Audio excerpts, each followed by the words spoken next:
Today, I want to delve into the profound concept of resilience and its transformative power in our lives.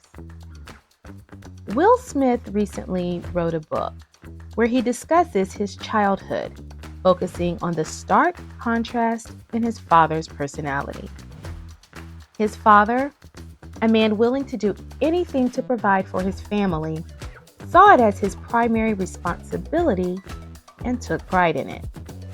Yet, at the same time, he was their greatest source of pain. The author unveils a painful truth about his father, mentioning that he sometimes resorted to violence, striking his mother. There's one striking incident where he hit her so hard that she was knocked to the floor. What she said next is a moment of profound insight. You can hit me, but you can't hurt me.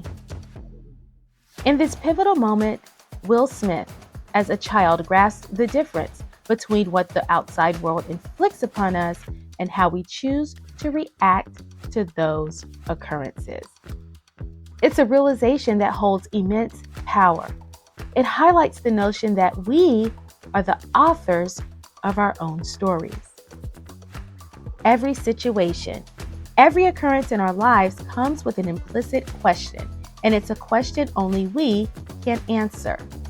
The question is, what does this mean?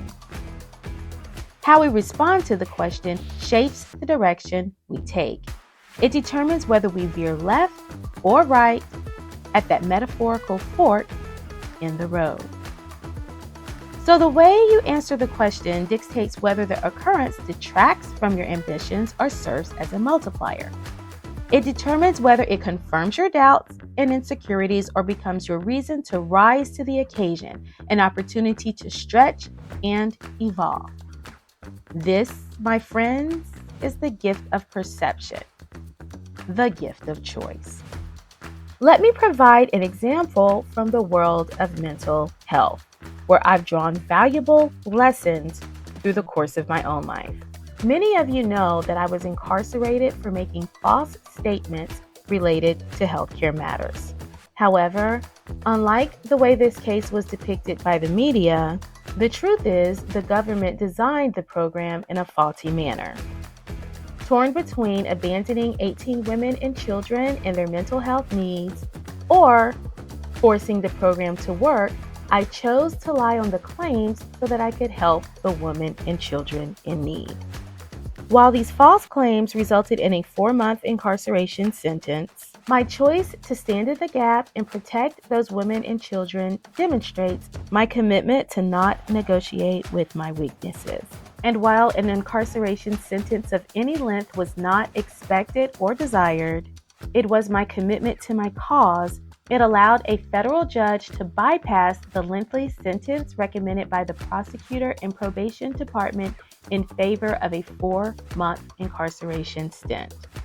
I hated being incarcerated, but my pain later became my gain. We often believe that our greatest adversity lies in the pain, the confusion, or the unknown. However, the true adversity is the voice that tries to talk us out of doing something significant. It's the inner dialogue that begs us to slow down because of the impending discomfort. When you separate the task from the discomfort it often brings, you free yourself. You simplify your world into objective and action, creating space between them.